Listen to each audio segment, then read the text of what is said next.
Ojalá que el sol no lo encandile, estamos hablando del desierto. No sé cómo trabaja esto. Estoy hablando en español, del YouTube, todas las configuraciones de YouTube, AI, YouTube, everything YouTube. Oh, se mueve una cosita, escuchando, se va. Ni cosa, yo no sé, pues te amo. YouTube, soy Intermixecto.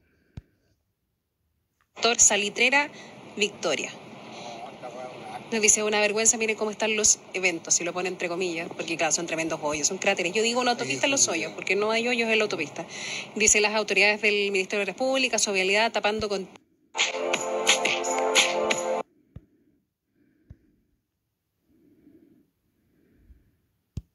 Pero ¿cómo es posible que haya alguien que tenga la cara para decir esto es lo que mantenemos, así lo mantenemos? Y eso que él va en camión, imagínense autos más pequeños. Sí, pero esta es la diferencia entre Santiago y las regiones. Ahí está, manifestada en esa carretera. Digamos además que es una sola vía con doble sentido, a diferencia de la que hay desde La Serena hacia el sur, que son dos vías de un sentido, ¿no? Eso no está concesionado. No lo sé. Hacia el norte. No lo sé. Pero es una vía doble sentido como era antes. Todavía es hacia allá. Una para allá. Una para acá. Pero yo he escuchado amigos, personas o otras cosas. Chile es como un país salvado, sí, pero si andan con cuchillo, peleando, tomando drogas para acá, criminal y todas las cosas feas, no vas a entrar en ninguna cosa buena de hablar, pura mierda, Chile, ¿qué pasa? Chile, ¿qué pasa? Chile, ¿qué pasa? Porque un turismo o turista o un chileno como yo, que uno vive en Australia y todas esas cosas, esto sería feo que uno va a Chile y lo atacan. Uno va a Chile y no le gusta. Uno va a Chile y queda la pura mierda. Uno va a Chile, esto, lo otro, Chile, que es Chile. La puta, la weá, eso es mierda. No puedes ir a Chile porque hay criminales. ¿A dónde fuiste? O fuiste a la parte donde no deberías ir. No sabes cómo caminar en las calles en Chile. Santiago es peligroso. Chile, Chile, Chile, Chile. A la Real Academia Española para decirle, mira, agreguen la sección, por favor. Ojo aquí. Sí. Evento igual hoyo. Ya, desde Caldera al sur es doble vía, gracias a todos los que me precisaron el dato. Hasta más ratito. Chao. Libertad de informar. Independencia para opinar. Radio Grano fue una presentación de BHP, el futuro está aquí, está sucediendo ahora. Caja Los Andes, construyendo valor social. Santander, tu banco. En la Universidad San Sebastián, nuestra misión es educar en la razón, la verdad y la virtud. Yo quiero ver algo. Yo voy a esto, quiero hacer, porque cuando yo voy a esto, ya, yo digo, está en privacy, ya que esté en privacy, pero, ¿cómo esto? No, para atrás parece, después una vez más. Ahí se muestra la cuestión, ahí arriba, pero ahora ¿qué pasa?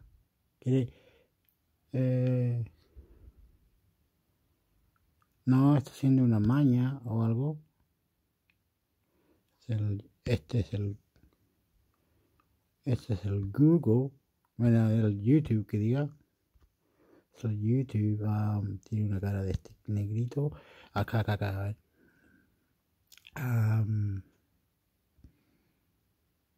Yo borro este, después queda ese ahí. Ok. Default Duck Theme. Duck Theme. Search History. Search History. Applique Resolve. Ultimate Receive Wi-Fi Mobile Network. Writing, handwriting, enable Disable.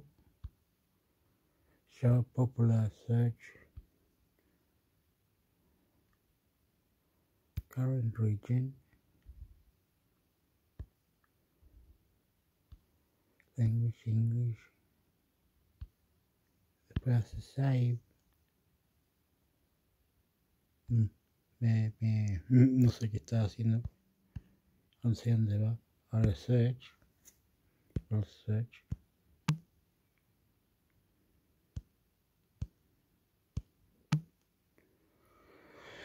Open with new tab. No puede ser new tab.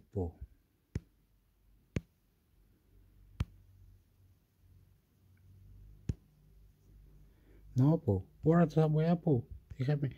Aquí arriba, está puesto. Me equivoqué. Ahí, coloca. ¿Cómo era? Chile. Presidente. Chile. Noticias. Sería todo. A ver. Después como para afuera. Después estaba en el otro, pero me hizo esto firmar para entrar. ¿Cómo eso? Yo no lo entendí. Ahora me dice que no puedo firmar para entrar. No sé. Estoy firmado o... Y está en los videos para este país.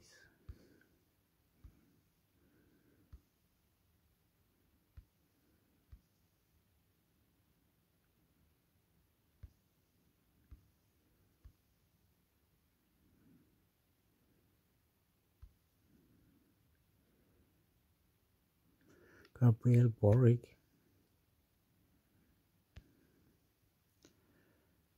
Gabriel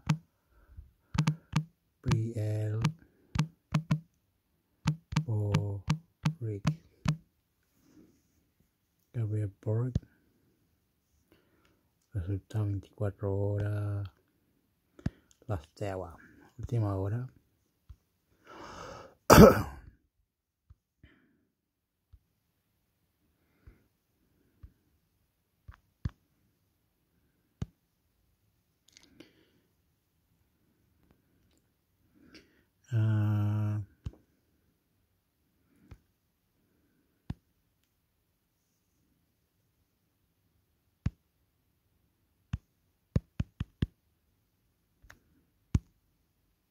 Okay. Ministro de Educación, Felicia Tutores del CADEB con responsabilidad fiscal a tercera. El periodismo de calidad es más importante que nunca. Es parte de la comunidad. ¿Qué está hablando? Hay que colocarlo en español, como Spanish. Spanish, pero... De la tercera, suscríbete. Ahí está, la tercera, suscríbete. Eso que quería saber. Ministro de Educación, solución deudores del CAE debe ser con responsabilidad fiscal, al menos la tercera. El periodismo de calidad es más importante que nunca. Sé parte de la comunidad de la tercera, suscríbete hoy al plan digital Elite desde $990 / mes. Esta mañana el ministro de Educación, Marco Antonio Ávila, se refirió a lo que fue definido como una de las promesas de campaña del presidente Boric, la condonación del crédito con garantía estatal CAE, tras los dichos del mandatario en su última cuenta pública, donde condicionó la iniciativa a la aprobación de la reforma tributaria en el Congreso, y posterior a las aclaraciones del ministro de Hacienda, Mario Marcel, en relación a que el CAE no será financiado por dicha reforma. El titular de Educación señaló que el jefe de la billetera fiscal ha planteado que el crédito tendrá una forma propia de financiamiento. Nosotros recogimos la invitación que nos hace el presidente a seguir conversando y a dialogar, agregó. Asimismo, afirmó al programa Palabra, que es noticia de Radio Futuro, que la condonación del CAE es una reparación, y tiene que ser justa, distinguir los tipos de deudores, y tiene que ser progresiva y gradual. y que se encuentran trabajando junto a los subsecretarios de la cartera para poder presentarla. Hay que buscar una solución para los morosos. Esto tiene que ser una política de Estado que vaya más allá de un solo gobierno. Tenemos que hacerlo con responsabilidad fiscal, agregando que no solo se trata del CAE, sino que se debe pensar en un nuevo sistema de financiamiento para la educación superior. Pero hablan de eso. Ya. Agregar que no solo se trata del CAE, sino que se debe pensar en un nuevo sistema de financiamiento para la educación superior. Ok, hablan todo eso, pero nos dan esto el punto final, po. Nos dan la cuestión donde la persona dice, mira, tiene como una clave, un menú, tiene una idea y tiene un coso que va a dar y van a dar, y van a seguir dando. No sé, yo lo hallo que no tiene, es como está flotando para adelante con todo lo que está diciendo, pero no llegan al punto donde la persona, el humano que vive en Chile, va a decir, sí. Es más como que se va flotando la idea, ¿ya? Y la persona lo ve, ¿y cómo esto? ¿Qué cosa es esto? Mierda, otra vez, estos gobiernos de mierda. Por eso que lo odian, porque va flotando la idea, va flotando el sistema, va flotando lo que están hablando y después que se queda pegado, no le da la oportunidad al humano, al ciudadano, al trabajador, la persona, la señora y el caballero, que tenga un punto, pueden hacer esto más luego y pueden hacer lo otro, pueden hacer esto, lo mezclamos, lo hacemos así, qué mierda. Se ve como los perros, weón. Feo.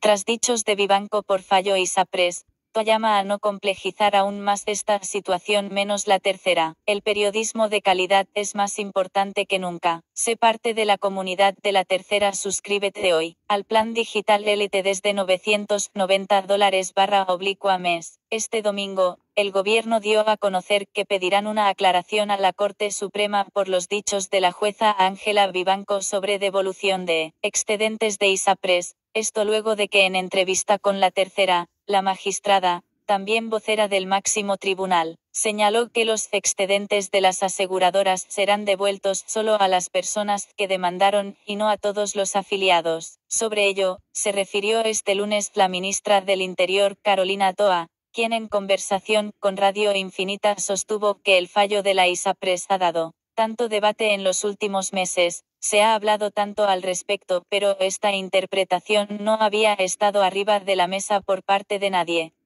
Ni siquiera las propias ISAPRES habían planteado esta interpretación. Lo que queremos es que en lugar de sembrar más dudas y más interrogantes, empezar a despejarlas, y para eso que la sala se pronuncie, manifestó. Además, insistió en que este tema es muy complejo porque hay miles de personas afectadas, está en juego la fe pública. El llamado que haría a todos los actores que intervenimos en esto es a ayudar a ir resolviendo y despejando los problemas, y no agrandándolos y complejizando aún más esta situación que no es fácil de resolver. Por último, expresó que tener estas dudas abiertas no ayuda en un tema que de por sí es bastante complejo. Añadió que hoy lo que tenemos es un estado de preocupación, para que esto no genere aún más sensaciones como las que han acompañado este proceso que signifiquen un cuestionamiento. Yo no me meto en esto, no me voy a hablar de esto, porque en una parte dice aquí, sembrar más dudas y más interrogantes, empezar a despejarlas. Para eso de la sala se pronuncia manifiesto. Además asistió en un que tema es muy complejo porque miles de personas afectan en el juego de la pública. Dijeron que iban a la corte, van a hablar con una persona sobre el sefirio de este lunes, ministro del Interior, Carolina. Allá. Bueno, ¿cómo se ve? ¿Cómo se ve? Bueno, van a ver, po. Eso yo no tengo respuesta, porque yo vivo en Australia y yo no tengo respuesta. Se la voy a dar como venga nomás la cuestión.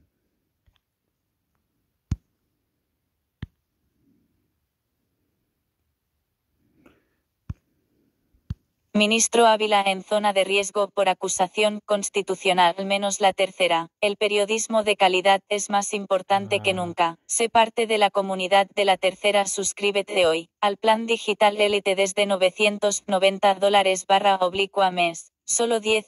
Ese umbral ya se había superado con creces la semana pasada, luego de que la bancada de RN y algunos legisladores de derecha, a título personal, decidieran plegarse al interés de presentar un libelo acusatorio en contra el titular de Educación Marco Antonio Ávila RD. Sin embargo, la arremetida, que ya cuenta con la venia de todas las bancadas opositoras, va en ascenso y se acerca peligrosamente a un número de parlamentarios que podría, incluso, aprobar la acusación en la Cámara. En el caso de secretarios de Estado, basta una mayoría de diputados presentes en sala 78 si es que el día de la votación están todos presentes. Hasta ahora, en teoría, si todas las bancadas opositoras e independientes de derecha actúan unidos llegarían a 70 votos, 23 UDI, 23 RN, 12 P, republicano, 7 independientes a social cristianos, además de Gonzalo de la Carrera.si. A ellos se suma la PDG Karen Medina, que se plegó a título personal. La acusación ya sumaría 71 respaldos. Por el contrario, el oficialismo suma 64 diputados, que podrían crecer a 69 si se alinean independientes asociados a sus bancadas Carlos Bianchi, Camila Musante, Mónica Arce, Andrés Joannet y Félix González. Con ello el desenlace de este libelo quedaría en manos de grupos no alineados como los otros legisladores del grupo PDG Rubén Oyarzo, Francisco Pulgar y Gaspar Rivas, de la bancada de CERI Caedo, Alberto Undurraga, Ricardo Cifuentes, Héctor Barría y Felipe Camaño, del subcomité del Centro Democrático Unido e integrado por ex-ADC como Miguel Ángel Calisto, Joanna Pérez y Jorge Safirio, además de Erika Olivera, y de otros legisladores independientes, como Pamela Giles, René Alinco y Viviana Delgado, quien protagonizó un incidente con Ávila. Por ahora la primera etapa de presentación ya está asegurada, pues el escrito, que aún está en fase de recopilación de antecedentes, contará con firmas de diputados de RN, de la UDI, de Evópoli, del Partido Republicano, del PDG y de la bancada independiente social cristiana exa-PDG y exa-RN. La idea de acusar al ministro de Educación Mineduc fue anunciada inicialmente por un grupo de legisladores evangélicos, entre ellos Francesca Muñoz exa-RN, Sara Concha Partido Social Cristiano, Karen Medina PDG y Eduardo Durán RN en rechazo a una guía de educación sexual que incluía ejercicios para menores de edad. Pese a que el ministro precisó que esa guía venía desde 2017 y que fue modificada por un nuevo instructivo del Mineduc, publicado en mayo, esa aclaración no fue suficiente para frenar los cuestionamientos a su gestión que no se limitan a temas de educación sexual. También, a juicio del equipo del ministro, existe una animadversión personal en su contra que han desarrollado algunos legisladores. Incluso, el propio presidente Gabriel Boric defendió a Ávila en su cuenta pública. No es aceptable que un ministro tenga que dar explicaciones especiales respecto de una política pública por ser homosexual, manifestó en la ocasión. Debido a todos esos factores, la arremetida está tomando un vuelo inesperado, al punto que el jefe de bancada de la DC Eric Caedo, dijo que estudiarían concienzudamente los fundamentos de un eventual libelo. En Chile Vamos Menos que tenía un acuerdo de abandonar la estrategia de acusaciones, luego del fracaso del libelo contra la exministra de Justicia Marcela Ríos Menos. Originalmente no eran partidarios de una medida de esta naturaleza, que es la más extrema dentro del ordenamiento político constitucional. En principio, la UDI, RN, Evópoli y también los republicanos preferían presentar una nueva interpelación a Ávila. quien ya fue interrogado en una sesión de sala en julio del año pasado. No obstante, un comentario expresado por Ávila, el martes pasado, a espaldas del diputado y secretario. Ok, hay muchas personas de todas clases, diferentes nombres de partidos, de políticos, y hay muchas personas, diputadas, diputados, de todas clases, ¿ya? Y yo entiendo que a veces uno no corre como el otro corre, y quién corre o quién hace, quién habla, quién manda, cómo es, y la persona dijo una o otra cosa y ahora están en problemas, porque una mujer y un hombre fueron a hacerse enamorados, querían enamorarse, y el otro con esta mujer, oh, qué bonita esta, o como esto, lo otro, yo te hago esto, ok, ayúdame a hacer, pasemos la ley, ok, yo te puedo hacer un poco de amor y cariño y sexo, como esa weapo, lo pillan y lo pueden echar para afuera, o entran tantos políticos que tienen como 5.000, 6.000, 7.000, 20.000 políticos, y ellos políticos mismos, todos que están en el parlamento y todas esas cuestiones en Chile, yo lo hallo que ellos ganan harta plata, y los otros que están viviendo afuera y no tienen trabajo, andan para acá, para allá, tratando de vivir y salir, y los bonos, la plata nueva que dan, no entiendo. Eso es feo, que los políticos sean gordos, feos, borrachos, corazón de perro, y andan amándose con sexo y besos, y oh, yo te ayudo en esto, tú me haces esto, yo te hago esto, tú me haces esto, te apoyo acá, tú inventas esta pregunta, así como lo que te dicen, ya, listo, ganamos, los políticos chilenos son ricos. Scalper, respecto de que la derecha tendría obsesiones con su persona, fue la chispa que encendió el ambiente. Incluso, tras encarar al ministro, Scalper minutos después fue uno de los que anunciaron que se plegaría a título personal al libelo promovido por los legisladores evangélicos. Al día siguiente, el miércoles, a la hora del almuerzo, la bancada de RN anunció que colectivamente se sumaría a la presentación de la acusación, lo que llevó esa misma tarde a los comités de la UDI, de Evópoli y los republicanos a sumarse a las conversaciones de la inminente presentación. Hasta el viernes,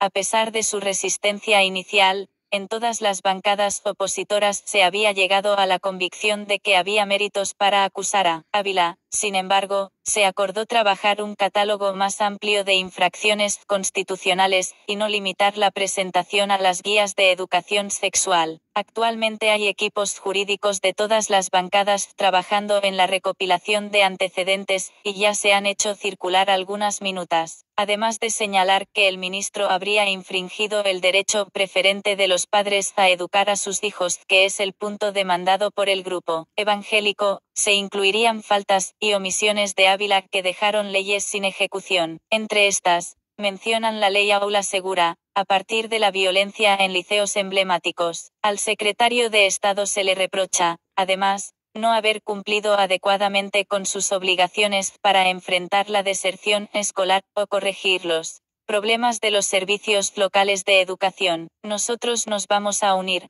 vamos a firmar y vamos a redactar la acusación constitucional en conjunto como oposición, y vamos a seguir fiscalizando con decisión. El desastre en educación es de tal magnitud, y las prioridades del ministro están tan erradas, que creo que hay fundamentos suficientes para una acusación constitucional, dice el jefe de bancada de la UDI Guillermo Ramírez. Su par de Evópoli Francisco Undurraga, en tanto, remarca que hay situaciones muy graves, hay inacciones inexcusables que podrían constituir motivos para una acusación constitucional. Desde ese punto de vista, si logramos concordar los temas, creo que el accionar del ministro ha sido deficiente. El diputado Stepan Schubert, independiente republicano, comenta que efectivamente en su bancada estaban por la interpelación, pero en los últimos días han cambiado los vientos políticos y la realidad. Lo que ocurrió en Pudahuel de un balazo al interior de una escuela, y la misma cuenta pública presidencial, donde yo esperaba un cambio en la forma de abordar la educación. Hay preocupación de apoderados por la hipersexualización temprana de los niños. Veo que siguen preocupados de temas que no son los que aquejan a la población, como la calidad y la violencia. Por eso, nosotros estaríamos por apoyar la acusación, señala. Pero,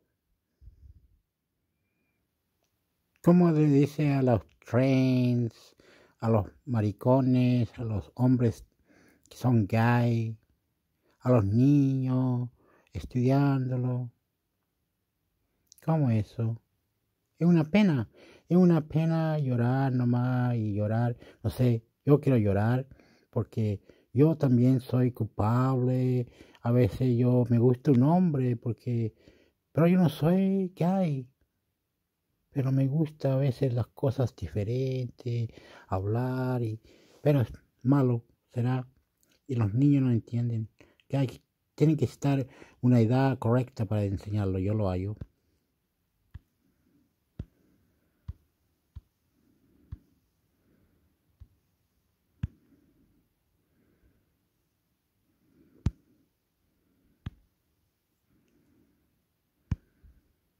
Tricel encabeza acto de proclamación de consejeros con asistencia de Boric y proceso constitucional entra a su segunda etapa menos la tercera. El periodismo de calidad es más importante que nunca. Se parte de la comunidad de la al plan digital.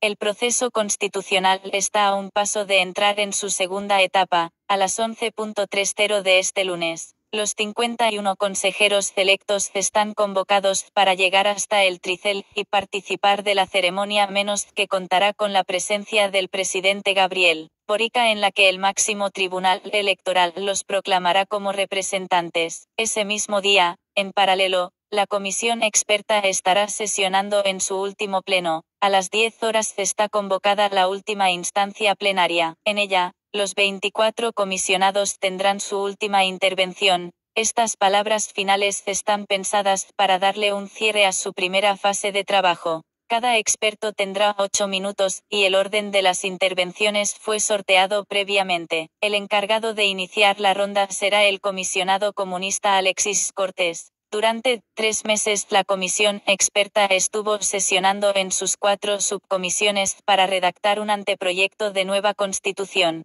Para eso los comisionados menos que están empatados en 2 bancadas de 12 expertos de izquierda y derecha, respectivamente menos diseñaron una forma de trabajo que estuvo marcada por los acuerdos transversales y por la aprobación unánime de la gran mayoría de las normas. Ese texto es el que será presentado y entregado durante la ceremonia de instalación. Algunas personas van a decir que esto no es tan correcto porque no están haciendo el trabajo bien rápido. No es tan correcto porque la constitucional o constitución o algo, que las leyes están ahí escritas, la cuestión, no lo han cambiado, no lo han chequeado, no lo han probado, no esto, lo otro, para acá, para allá, para acá, para allá, para acá, para allá. Es feo que el país Chile sea una mierda de país racista en el gobierno y no ayudar a los nativos o crecer, cambiar la moneda, cambiar el idioma, cambiar el país, tratar algo nuevo, hacer diferente y explotar.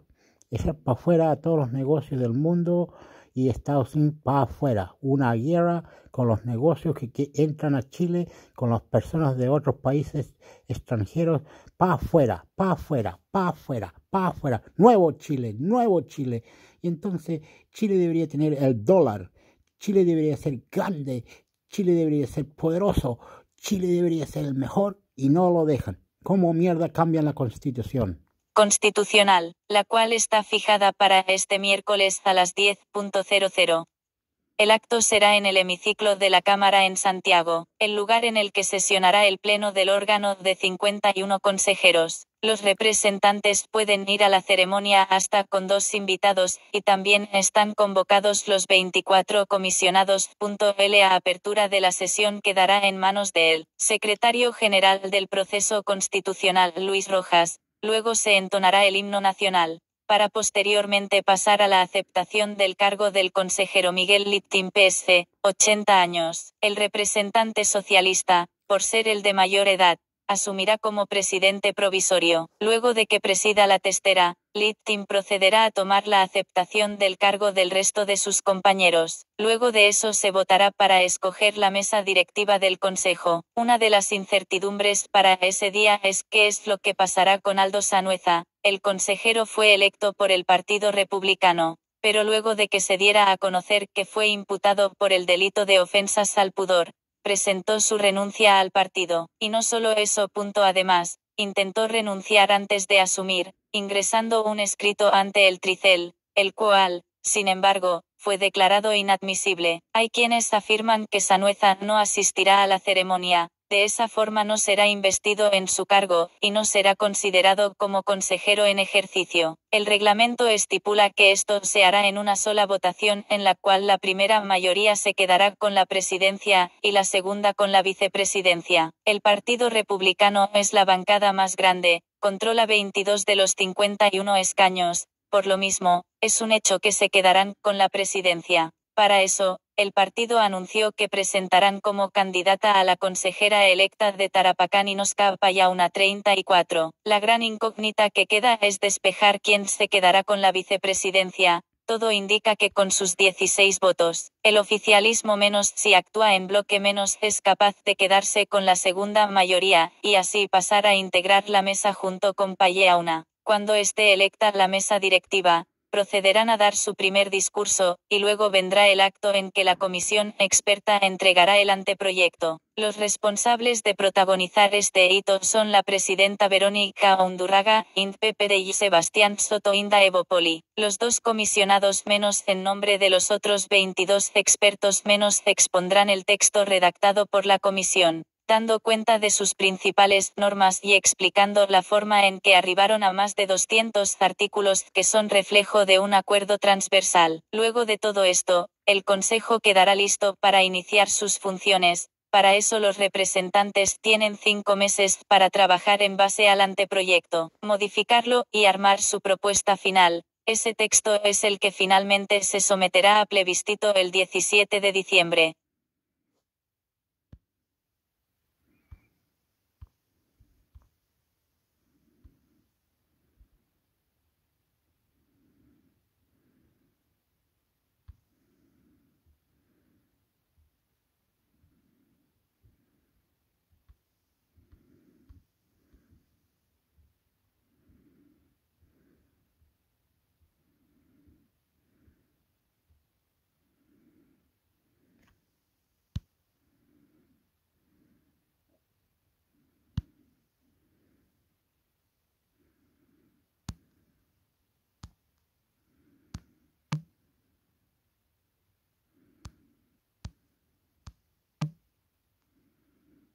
Bueno, ¿cómo esto?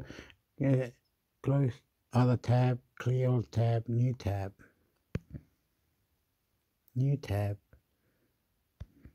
¿Ya no se busca? Aquí. Aquí. Hay que dejar el tab para que me acuerde, para que... New tab, group, background, copy, search. Search URL. No, amigo. ¿Y este qué hace? Es el search. Ok.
Infobae Económico. Últimas noticias de economía de Argentina, América Latina y del mundo menos Infobae. Martín Rapetti. Si las PASO revelan que Milei tiene chances de ser presidente, habrá una fuerte presión dolarizadora. El economista y director ejecutivo de Equilibra Consultores dijo a Infobae que la dolarización es una muy mala idea. Un proceso de crecimiento no es sostenible si el BCRA pierde reservas. Escenarios. Por la sequía, estiman que el consumo de gasoil caerá un 21% en el campo, y que habrá 400.000 viajes menos de camión. Así lo planteó el área de estudios económicos de la Bolsa de Comercio de Rosario. La cadena granaria consumirá durante la campaña 2022-23 solo unos 651 millones de litros de gasoil. La provincia 25. ¿Cómo impacta el valor del dólar en el consumo de turistas extranjeros en las zonas de frontera? Un estudio del IERAL de la Fundación Mediterránea analizó el fenómeno, sus razones, consecuencias, la incidencia del programa Precios Justos y su continuidad. A pesar de las restricciones, el mercado descarta incumplimientos en el pago de la deuda en dólares. La lupa de los inversores saltó de las provincias afectadas por la norma que restringe su acceso al mercado oficial de cambios, en un mes para el que se estima escasez de divisas. Las reservas líquidas solo alcanzan hasta las PASO, y ahora la contención del dólar depende del FMI. Al ritmo actual, el central solo podría seguir usando divisas hasta agosto para evitar que se dispare el dólar MEP y el contado con liquidación. El fondo enfrenta un dilema de hierro: si adelanta desembolsos, como pide Massa, podría quedarse sin cobrar su deuda. Cepo a las provincias y brecha cambiaria, porque ya se habla del dólar Fernet. La medida afecta en especial a Córdoba. El ahorro de reservas del BCRA es sus 240 millones. Contra cerca de 900 millones que la entidad gastó buscando controlar el dólar MEP. Nulo impacto sobre las reservas netas. China compra, pero a precios muy bajos. En abril, las exportaciones de carne crecieron 9,6% en volumen, pero cayeron 22,1% en dólares. La caída de las cotizaciones internacionales condiciona los resultados, como le fue a las ventas argentinas a los distintos destinos, y cuáles son las expectativas para el resto del año. Camuflado entre chilenos que llegaban en un tour de compras, un argentino intentó ingresar al país unos 620 semillas de marihuana. ¿Por qué las reservas brutas del BCRA son unos 33.000 millones, pero las disponibles tienen un saldo negativo de unos 700 millones? Esa diferencia negativa de 34.700 millones era positiva en 14.524 millones al comienzo del gobierno de Alberto Fernández. Las causas y expectativas para el corto plazo. La tasa de pobreza sería del 50% de la población sin la ayuda de los planes sociales. De acuerdo a los datos del informe del Observatorio de la Deuda Social Argentina de la UCA, el porcentaje de pobres, hoy del 43,1%, aumentaría 6,9 puntos porcentuales. Los nuevos pobres provienen de las clases medias tradicionales no profesionales. El dólar libre cerró la semana con leve baja, y la bolsa porteña alcanzó un nuevo récord. El billete quedó en $490. El BCRA compró más de 600 millones en el MULC, en el final del dólar soja 3. El S&P Merval ganó 3,3% semanal, y los Atrenua Street tocaron sus precios más altos desde agosto de 2019. La historia del modelo neoretro que se convirtió en el auto el más incomprendido del mercado. Este modelo fue ideado por Chrysler para entrar al nuevo milenio con un diseño que no pudiera pasar inadvertido. El mundo había adoptado el concepto de monovolumen, pero los americanos fueron por una solución fue audaz, que generó amores y odios. Lenta salida del nuevo billete de $2,000. Hasta ahora circulan 6,2 millones, uno cada 7 argentinos. A más de una semana de su lanzamiento oficial, y unos 4 meses desde que fue anunciado, la presencia en el circuito económico todavía es mínima. De la polenta a la bioeconomía, y de cómo el maíz puede estar hasta en las zapatillas. El Congreso Maicero mostró la situación y las posibilidades que se le abren al sector en un mundo en proceso de descarbonización. Córdoba, Brasil, y el hilo con una cumbre en París. Reformar el BCRA en vez de dinamitarlo. como es el plan alternativo a la dolarización que propone un exfuncionario de Caballo. Horacio Liendo lanzó al debate de campaña un esquema de libre circulación de monedas, con fuertes cambios en el Banco Central, y el ejemplo de Perú como modelo a seguir. ¿Qué hace falta antes? Precios justos barriales, en algunos casos se ubican hasta 40% por encima de los que ofrecen las grandes cadenas. El programa fue lanzado el jueves, pero tardará en tener impacto porque los mayoristas no cuentan aún con todos los productos. Los cuestionamientos de los almacenes. Dólar, la bala de plata que guarda el gobierno para enfrentar un posible escenario de más volatilidad.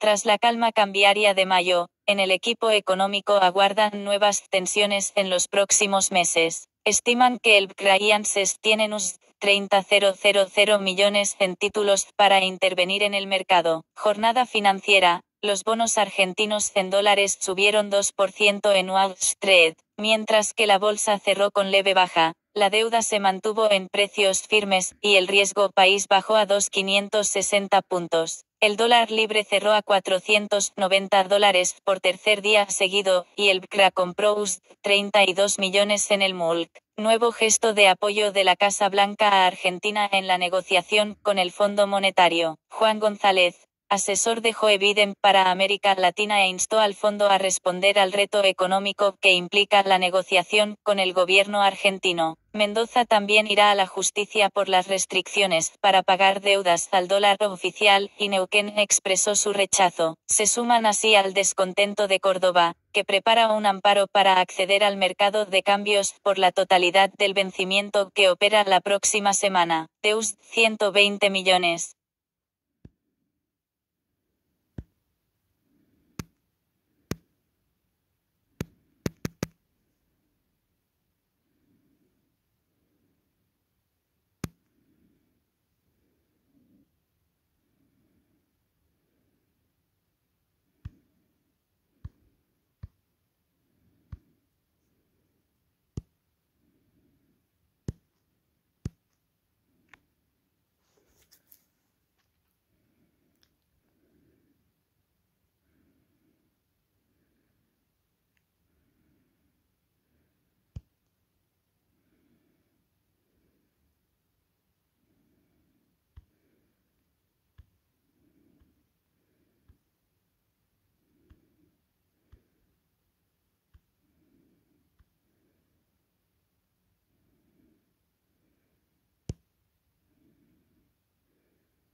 Consider settling down or downsizing the family home.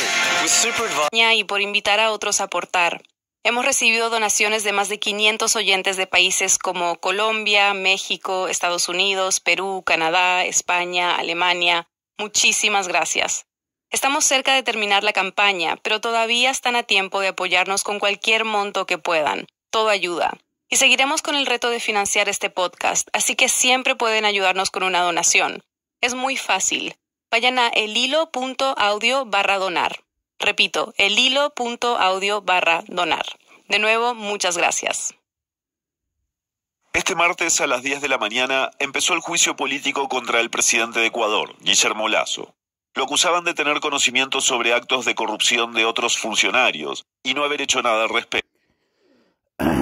Ecuador, nunca lo he visto tan grande, feo, tan estúpido como sea, pero Ecuador tiene un país muy bonito donde todo el turismo es más popular que todos los otros. Yo lo hallo que Ecuador tiene de todas cosas. Ecuador puede ser un poder, pero ellos mismos tienen problemas y todas estas cuestiones feas que ellos hacen.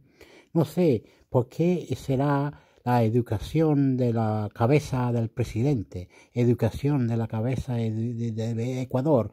Mierda, ¿qué pasa en Ecuador? El juicio arrancó con los dos asambleístas que propusieron empezar este proceso. Este juicio político, por consiguiente, tiene una obligación patriótica de ir más allá de la nuez podrida. Ellos expusieron los motivos para destituir a Lasso. Solo le quedan 3 cosas. La primera, la renuncia. La segunda, la destitución. Y tercero, la cárcel, porque no basta con la responsabilidad política. Pasado el mediodía del martes, Lasso también estos dineros públicos y la argumentación es de que no hizo nada y que por lo tanto sí es responsable políticamente. Esa es la argumentación de la... Después es una vergüenza que tú vas a ir a la calle, después cuando vuelvas, pero traje esto nomás. Yo quería traer pan y cuestiones y otra. Esto es lo único que pude traer. Qué pena, mi gobierno es malo, me roba, me saca.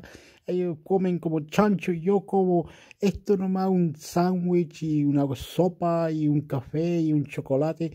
Tengo que pagar todas las cuentas, la electricidad y las cuentas de la casa. ¡Qué malo! Este presidente es malo, corrupto. Posición. Claro, o sea, no es que se desvió dinero para él mismo. No necesariamente, de hecho, en esta acusación no se lo acusa directamente a él de haberse enriquecido con dineros o haberse beneficiado de dinero, sino de no haber tenido el control suficiente para que bajo su guardia alguien se enriquezca o maneje dineros públicos inadecuadamente. Esta acusación contra Lasso viene principalmente de la coalición Unión por la Esperanza, encabezada por el Partido Revolución Ciudadana, que no solo era el más grande en la Asamblea Nacional, sino también el del expresidente Rafael Correa. El Partido Social Cristiano apoyó el juicio junto a algunos asambleístas del Partido Indígena Pachacutic, el Partido Izquierda Democrática e Independientes. Y a finales de marzo, la Corte Constitucional dio luz verde para que avanzara.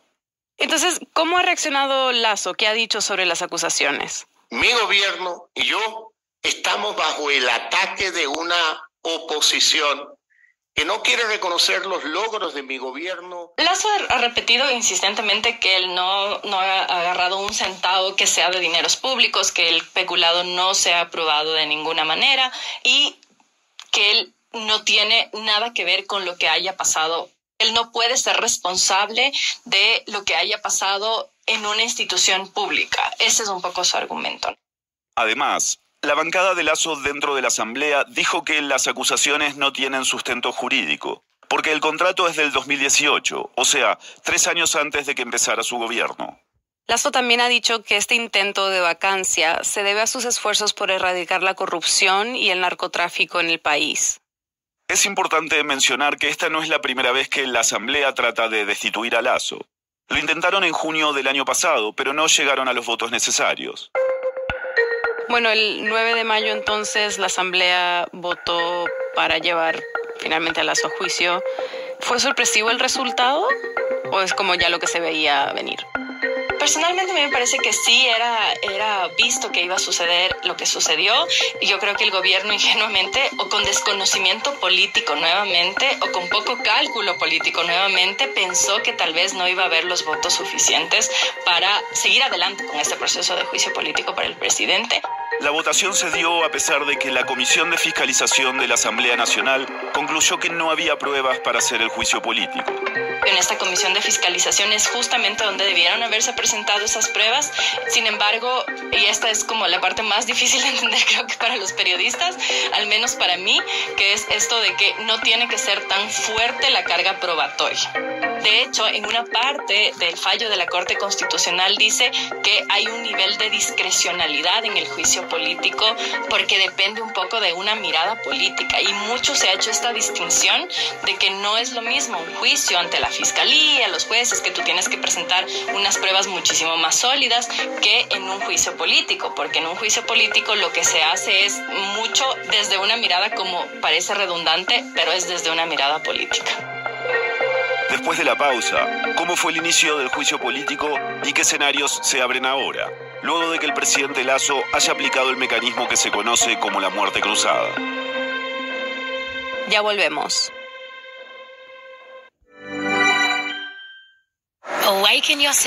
@el hilo podcast. Torres, un asambleísta social cristiano. Escuchamos a ambos al principio. Utilizaron la mayoría del tiempo entre los dos, y realmente su interpelación fue más una declaración política, sobre todo la de Veloz. Hoy esta Asamblea Nacional debe hacer historia. Hoy esta Asamblea Nacional debe darle justicia al Ecuador. Ella utilizó epítetos contra el presidente, lo acusó de corrupto, de inepto, muchas palabras altisonantes bastante típicas en este tipo de presentaciones que terminan siendo como más políticas. Y el presidente Lasso está liquidado políticamente. Muchas gracias. Además, hay una cosa importante decir: ellos debían ceñirse a la causal que la Corte Constitucional consideró que podía utilizarse para ir a juicio político, que era un supuesto peculado en una de las empresas públicas, la flota petrolera ecuatoriana, Flopec.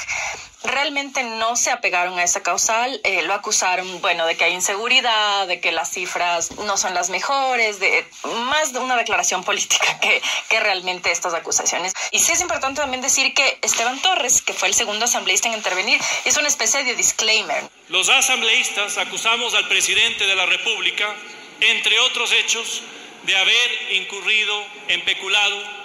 Porque me parece que trataba de bajar un poco el tono de la intervención de la asambleísta Veloz, porque ella sí fue muy, con muchos señalamientos que podrían caer en calumnias, incluso si es que no hay una sentencia judicial que diga si el presidente robó, se benefició de fondos públicos, etc.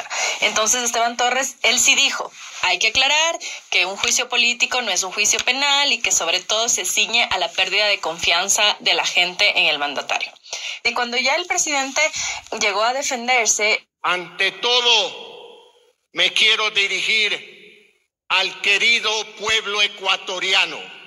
Él hizo una especie de rendición de cuentas, lo cual fue como un poco gracioso, porque tampoco se defendió mucho, porque él considera que ha sido una especie de show, que no han sido serios. Él empezó diciendo como que le llama la atención el nivel imaginativo de los asambleístas, que han podido crear algo sin ninguna base, que él es inocente de todo, y luego utilizó como una expresión que repitió constantemente, me parece, con la intención de debilitar esa asamblea que ya está debilitada, que fue el yo acuso. Yo los acuso de intentar destruir la credibilidad, no de esta presidencia, sino de la democracia misma. Yo los acuso. Los acuso a ustedes de querer desestabilizar la democracia, los acuso de no llevar la política a un nivel decente, etc. Y luego se fue. Lo que siguió fueron horas de intervenciones de los asambleístas. Fueron más declaraciones políticas. Ya había esa noche rumores de muerte cruzada.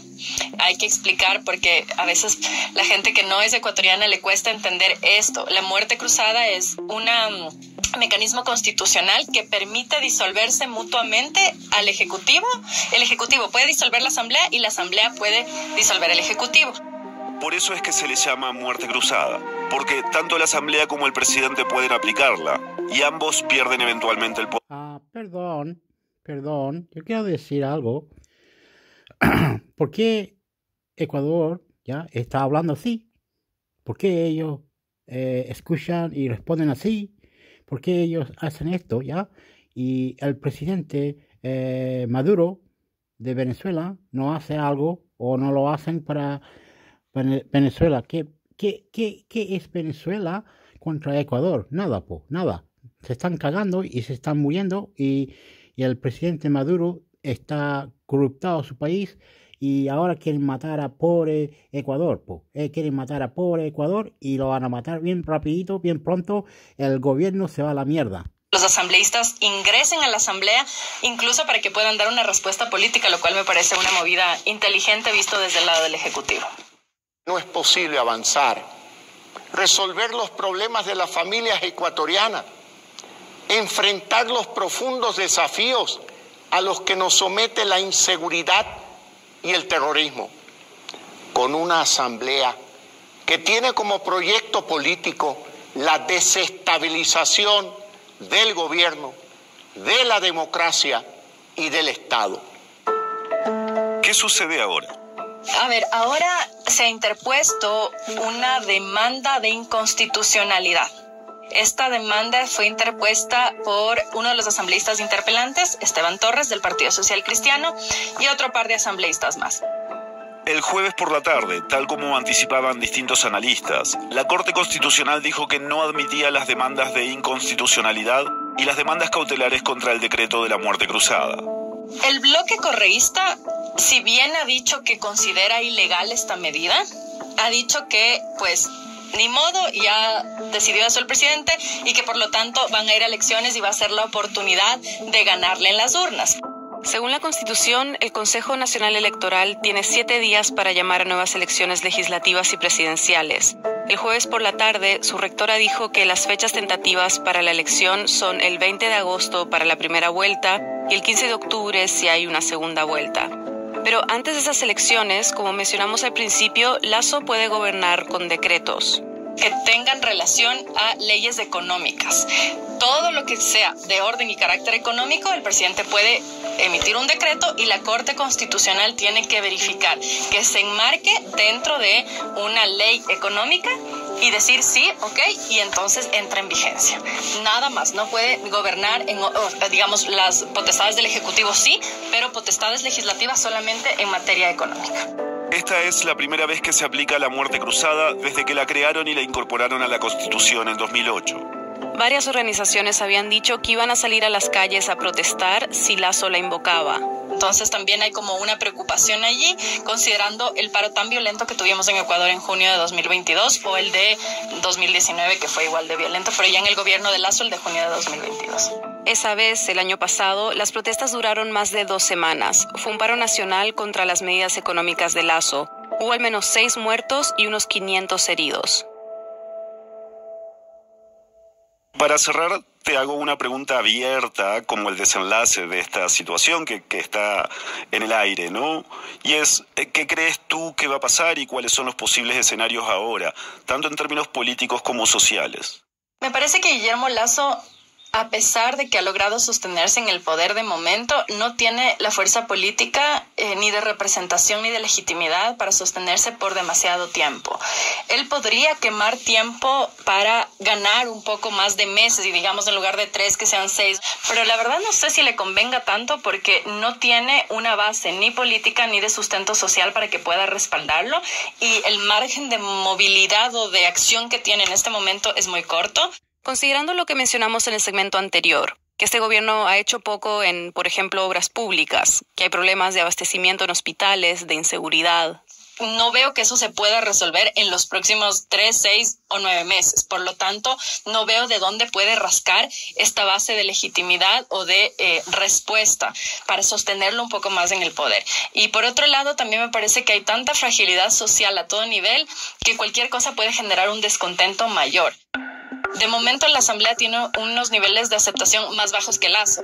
Entonces, finalmente, de alguna manera, la decisión que toma el presidente Lasso en este momento tiene un cierto nivel de popularidad en ciertos sectores porque está diciendo, bueno, finalmente tomo una decisión porque este gobierno se ha percibido como muy débil, con mucha falta de liderazgo, con poca toma de decisiones. Entonces, finalmente es una decisión. Y el hecho de que sea, entre comillas, en contra de la Asamblea, también le da cierto nivel de, entre comillas, también popularidad. Febrero.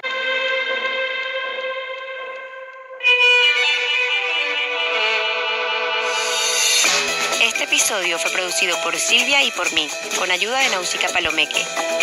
Ok, lo voy a parar. Necesitan arreglar el problema nomás. No es tanto.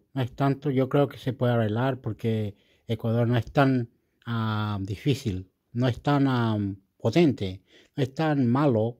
Ecuador es un país muy bonito, así que todo bonito puede quedar bonito, así que arreglenlo. Yo quería ir a esta otra parte, aquí arriba, por aquí. Ok, a esto.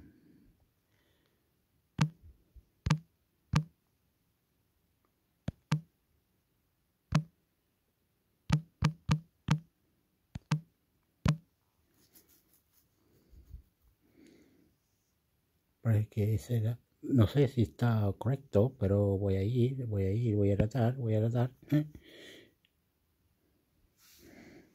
tratar. Esto demora un poco, como está diciendo.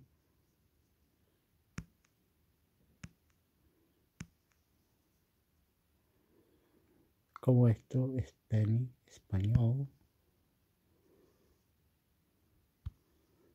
Y hago. Después uno va aquí.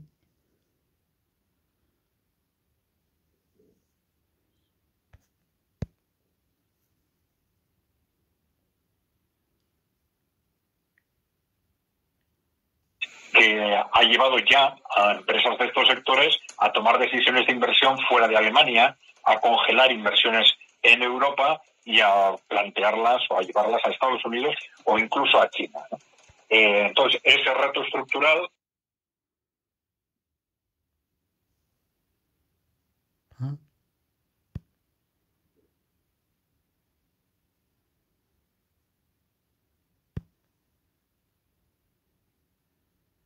trasladan al resto de países, ¿no? Pero ya digo que eso no quiere decir que ese problema vaya a estallar de forma inmediata. Es un problema estructural que se puede ir manifestando en buena parte en función. ¿Cómo se corta? Es aquí, lo tiene aquí. Ya tengo idea. Apriétalo.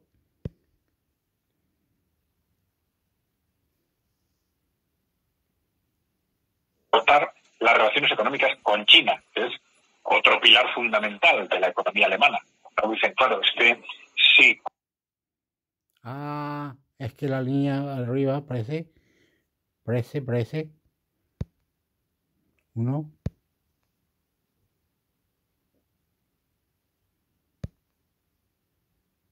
En respuestas por parte de la propia China y que vemos que se está avanzando en una dirección tremendamente peligrosa en ese sentido para, desde el punto de vista que estamos ahora analizando, desde el punto de vista del futuro de la economía alemana. Aunque fuese solo lo único que se produjese ese corte con la energía barata de Rusia, hay que tener en cuenta que no estamos hablando solo del efecto directo de esos costes sobre estas industrias, sino que estas empresas cara al futuro se tendrían que enfrentar con la competencia de un Estados Unidos que es productor de energía y de una China que a partir de ahora va a tener el acceso a la energía barata rusa que nosotros estamos perdiendo. Y esto está llevando ya a la propia China a medidas que están, digamos, suavizando la apuesta que tenían, por ejemplo, por los coches eléctricos y porque saben que ahora, a partir de ahora, van a contar con combustibles fósiles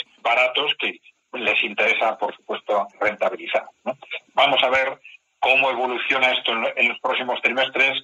El hecho de que no haya sido digamos, la caída de la inversión en este trimestre, sino que haya sido caída del gasto público, puede indicarnos que quizás en los próximos trimestres esta tendencia no se mantenga si hay una modificación de estas políticas. Pero claro, esto significa que el gobierno alemán está tomando decisiones muy drásticas porque están previendo que la situación vaya a ir a mucho peor en los próximos meses, ¿no? Yo creo que hay que situarse como el contexto más lógico en ese contexto. Y, como hemos dicho antes, esto...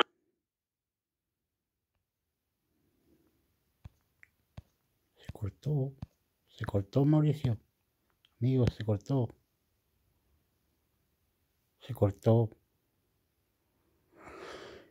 ¿Cómo que se cortó?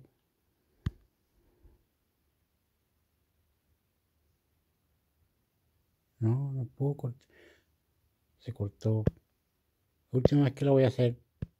Esta es la única que yo sé. Programa ¿Qué pasa? El presidente de Venezuela, Nicolás Maduro, llegó a Brasilia para un encuentro con su par de Brasil, Luis Ignacio Lula da Silva, para restaurar las relaciones diplomáticas entre las dos naciones. Asimismo, ambos dignatarios participarán en la Cumbre de Países de América del Sur, prevista para este martes 30 de mayo, donde se intentará revivir a la UNASUR. Cristian Galindo nos amplía el tema. Así es, Javi. Este encuentro entre los mandatarios puede considerarse histórico, luego de que Venezuela y Brasil no tuvieran relaciones bilaterales y diplomáticas por un periodo de 3 años, debido a la campaña patrocinada por Washington que buscaba acercar a Caracas diplomáticamente. Es en este acto que el exmandatario de derecha, Jair Bolsonaro, rompió las relaciones con el gobierno venezolano y reconoció a Juan Guaidó como presidente de Venezuela, pero también junto a otros gobiernos de derecha en la región se estaba planeando una invasión militar a Venezuela, de la cual Bolsonaro y el entonces presidente de Colombia, Iván Duque, fueron quienes más estaban interesados en realizar un conflicto en la región. Pero ahora, con la llegada de Luis Ignacio Lula da Silva al poder en Brasil, hay un compromiso de recuperar las relaciones entre ambas naciones. Es por eso que ya ambos países han restaurado sus misiones diplomáticas, como el pasado 24 de mayo, cuando el embajador de Venezuela en Brasil, Manuel Valel, entregó sus cartas credenciales al presidente brasilero, y ahora el presidente de Venezuela ha llegado a Brasil, en donde se encontró con su homólogo brasilero, y con un apretón de manos y un abrazo de amistad, estos dos líderes inician otra vez una nueva etapa entre ambos países. Además, ambos mandatarios participan en la Cumbre de los Países de América del Sur, en donde están invitados 11 países de la región, y se espera que a partir de aquí se recomponga lo que se llama la UNASUR, en lo que es un sueño de una América unida. Pero para ver más a fondo este panorama, tenemos en nuestro espacio al abogado venezolano Francisco González, quien es especialista en sistemas de integración regional, para que nos comente un poco más sobre este histórico encuentro. Francisco, bienvenido. Y por favor, coméntenos, ¿cómo podemos interpretar este histórico momento con ese apretón de manos y ese abrazo entre Lula y Maduro? Hola, saludos, gracias por la invitación, Cristian, a producción de la radio Sputnik. Saludos de Caracas, Venezuela. Sí, bueno, yo creo que tenemos que ver esto en función de varias cosas que han pasado estos últimos años. Recordemos que lamentablemente desde el año 2019 Venezuela y Brasil rompen relaciones. No hubo una ruptura así total como ocurrió con Colombia, pero sí se deterioraron enormemente por el hecho de, bueno, Bolsonaro fue parte de esta gigantesca operación de Estados Unidos en aquel año contra Venezuela, pues, y en el sur del país, en lo que es en la zona de la frontera ahí, con los pueblos de Brasil, entre Santa Elena de Guairén, que es el lado venezolano, y lo que es el pueblo La Línea, que es del lado del estado de Roraima, del lado brasileño, pues allí hubo enfrentamientos. Hubo una casi invasión por el lado de Brasil, hubo hasta muertos, confrontación directa ahí en esa zona. Recordemos que esos días, el 23 de enero de aquel año, el 23 de febrero de aquel año de 2019, fue casi la invasión por Cúcuta, por Colombia, ¿no? Varios presidentes de la región hicieron el concierto que pagaba Richard Branson allá en la frontera, y quizás el foco de atención, Cristian, estaba centrado en esa zona. Pero del lado venezolano nosotros, bueno, es que tenemos el mapa desde adentro, pudimos ver que también por Brasil y por Guyana, ojo, por Guyana también y por las costas, pero por Brasil, específicamente Bolsonaro tenía campamentos y tenía resguardos militares, componentes militares allí en toda la frontera. Entonces, la invasión era casi un hecho para ese día. por cuestiones, bueno, sí, la resistencia venezolana, la conjunción de la Fuerza Armada con el poder social, civil, organizado, ¿verdad? La sociedad organizada, la comunidad venezolana, eso retuvo la posibilidad de lo que es la destrucción de la República Bolivariana de Venezuela. Y recordemos que esos años, justamente, recordemos que cuando se daban esas visitas, por una parte del Comando Sur de Estados Unidos, pero también lo que era Mike Pence o el mismo Mike Pompeo, secretario de Estado de Estados Unidos, ellos viajaban y el punto de referencia en Brasil era justamente ese punto de frontera, ¿no? Exhortaban y llamaban al tema de lo que había una guerra civil en Venezuela, había una migración masiva y todas esas cuestiones de los derechos humanos, tergiversando el derecho humanitario para los fines políticos, porque eso es lo que hacían. Y recuerdo que de los últimos viajes que hizo este señor Mike Pompeo fue precisamente, visitó Guyana, visitó esa zona de Brasil y visitaban Cúcuta. Mira, era toda una triada, ¿no?, en contra de Venezuela. Eso cambió, recordemos que, bueno, en la difícil campaña electoral de Lula, que estuvimos muy pendientes de eso, porque obviamente iba a impactar sobre el país, un país como Brasil, con frontera de más de 9, 10 países en la región, con una cantidad de más de 200 millones de personas, con una fuerza descomunal, la presencia internacional en los BRICS, en distintos espacios mundiales de organización, en América Latina, en UNASUR, en la CELAC, es decir, un país, y con Lula cuando estaba dirigiendo el país, con vocación integracionista, pues. Recordemos que cuando en aquel momento, y fue en el año 2005, en esa reunión de Mar del Plata, donde Lula, Kirchner y Chávez, sí, en conjunción con otros presidentes, por supuesto, de la región, sobre todo los que estaban en el Mercosur, lograron revertir lo que era el proceso del ALCA para toda la región. Pues. Entonces, todas estas cuestiones geopolíticas hay que evaluarlas para ver el impacto que tiene que ver la llegada de Lula de nuevo al poder en Brasil. En otro contexto, por supuesto, con unas alianzas distintas en este momento.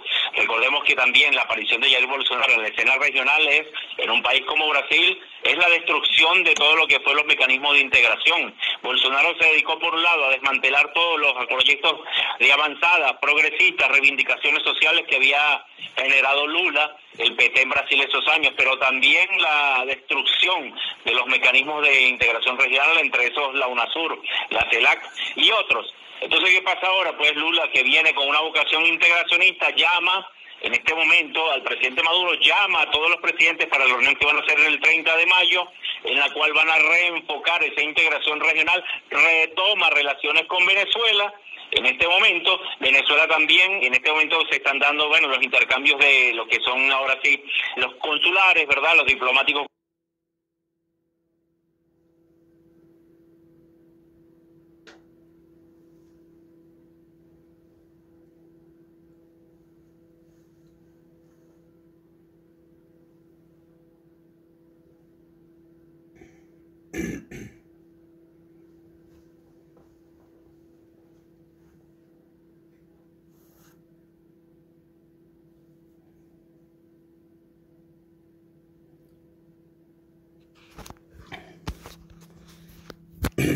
Lo voy a cortar porque no está trabajando bien, algo está pasando y no sé qué más voy a colocar, pero yo veo el mundo muy extraño, muy triste, muy feo, uno acusándose al otro y el otro acusándose a cualquiera nomás, como ponga nomás y anda nomás, como la mierda nomás, es todo, y no hay nada de decir porque todos pueden protestar, todos pueden hacer lo que quieran en su país. La economía de México, donde están ahí, lo pillan a los malos también, los mexicanos, todo es raro, es raro cómo se arrancan de su país y quieren vivir en Estados Unidos. No sé, dicen que en Estados Unidos puedes vender tu alma al diablo y todas estas cuestiones feas que pueden hacer, y yo no sé la verdad. Dicen que hubo una guerra con Dios y Dios tuvo la guerra y empató con su compatriota que él hizo, y el compatriota, un humano, el humano que come la weá allá en el cielo, nos echó para afuera y él fue el Satán. Pero no es Satán, todos son buenas personas y el mundo está como la religión cagada por la puta, la weá. Es increíble cómo este mundo se trata. No sé cómo decirle, si usted sabe más que yo, por qué Panamá antes, cuando yo era 10 años atrás yo escuchaba Panamá esto, Panamá acá, Panamá para allá. Qué bonito, qué bonito. Y después escuché El Salvador, qué bonito. Mi país, Chile, ya se pasó de moda y no ganan en el fútbol, en el tenis, en deporte. Es triste, muy triste que 200 años cultivando a un país y todavía no es rico, no lo dejan ser rico, no lo pueden hacer rico. ¿Qué pasa? Las leyes, todas las cuestiones acusan, se meten y hacen puros garabatos, y el amor y el cariño y todo eso junto. Es un feo país, mundo que estamos viviendo con este coronavirus y todas otras weas, que tenemos la inteligencia, la AI, ¿cómo se llama? AI, la inteligencia del mundo. Miércoles, no es bueno. Con el ChatGPT, ¿cómo es que se llama? No tengo idea cómo va el mundo. Esto es extraño. Yo voy a seguir llorando y rezando a Dios, que todos sean familias bonitas, tengan lo que necesitan, hagan lo que necesitan, pueden haber dioses, de todos extraterrestres, de todas cosas, de todo bueno. Dios mío, ¿qué pasa en este mundo? ¿Qué pasa? Esto es raro, que Rusia mate a Ucrania, o las drogas, delincuentes, bombas, cohetes, pistolas, no sé, el amor. ¿Qué pasa? ¿Por qué tiene que una persona arrancarse de su país, vivir en otro país? ¿Por qué será bonito vivir en Argentina antes de Chile, o un argentino vivir en Chile? ¿Cómo eso? Yo no lo entiendo. Tienen que empezar de nuevo la vida. Es incorrecto. Lo voy a dejar. Yo soy Intemix Héctor, YouTube, y yo soy chileno de Australia, 34 años aquí. Yo no tengo novia, nada, pero esto es raro. Me vuelve loco en la cabeza. ¿Por qué no hay un país que cuida y ayuda, como si Ecuador o Paraguay o Uruguay o otro lugar, a donde muestran que hay algo para ganar? ¿Cómo se hace? ¿Qué se puede? No peleemos, odiamos y se vaya toda la mierda, No, todo tiene que ser un poco adelantado, ayudándose uno al otro, pensando de uno al otro. ¿Cómo crece esto? ¿Qué trabaja aquí? ¿Cómo trabaja acá? ¿Puedo yo ir a trabajar ahí en ese negocio? ¿Puedo ayudar? ¿Cómo comer?